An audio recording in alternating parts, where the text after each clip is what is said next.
Some have sent their entire life savings to these robbing Romeos. One woman felt so compelled to continue sending money that she allegedly plotted a murder.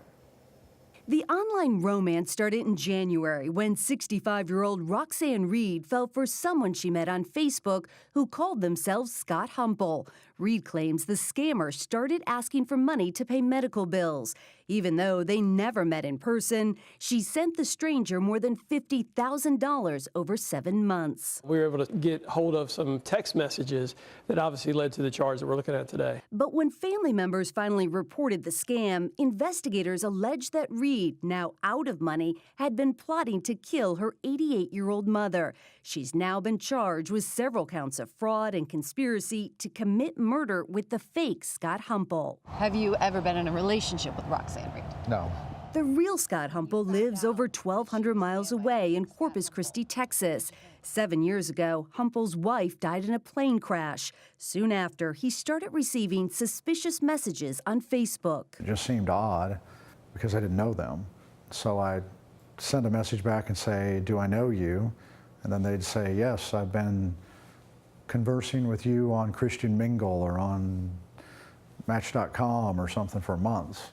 Humple discovered scammers had created multiple profiles under his name. How many women do you think have fallen for fake Scott Humples in catfishing scams? Hundreds.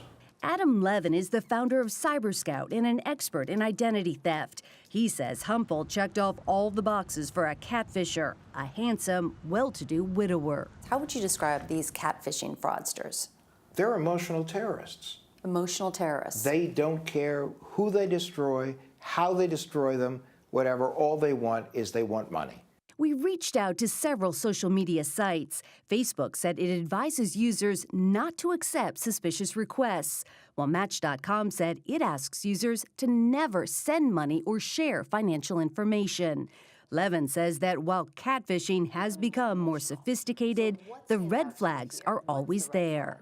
Well, the red flag here is that the grammar is horrendous. The spelling is not great at all. But for catfishing victims like 73-year-old Beverly Fransky, those red flags are often missed. Why did you go on Match.com? Just maybe to find somebody to talk to.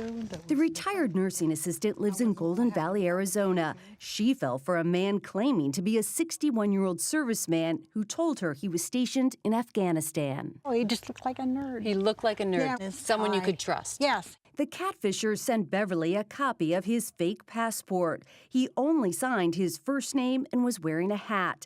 Even still, Beverly believed him. He was just real polite and said he had a son and that his wife had died 5 years ago. Beverly sent the stranger more than $30,000. The scammer asked for money to pay his sick child's medical bills. She drained her inheritance and borrowed $10,000 from friends. Why did you send him money? This was a person you had never met in person. I don't know. I'm a caregiver. I've always taken care of people.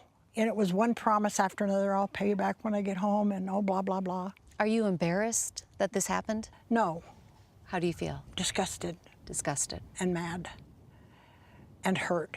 In a way, hurt. I'm not embarrassed, no, because nobody should be embarrassed for trying to help somebody.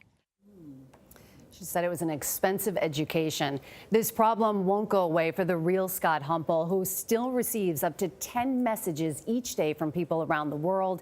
He told us he won't shut down his account because it was a source of comfort after his wife died. As for Roxanne Reed, the district attorney is still determining how to proceed in a case where the accused is both a victim and a suspect. I'm so glad that Beverly's not embarrassed because loneliness is a huge, huge problem in this country. So many people are craving connection. Then I look at Scott Humple and I feel for him because he seems like such a really lovely man, and this had to be very unsettling for him too. And he's trying to help the victims. You know, he tries to reply to all the messages that he receives to tell them, look, it's not me. Please don't send any more money. And at a time when this country and the world really needs more caregivers, you know, for people now to maybe think twice about it, it's just disheartening. Yeah. Exactly. That phrase, emotional terrorist, was very powerful. I wrote that down too. Thank you, Meg Oliver.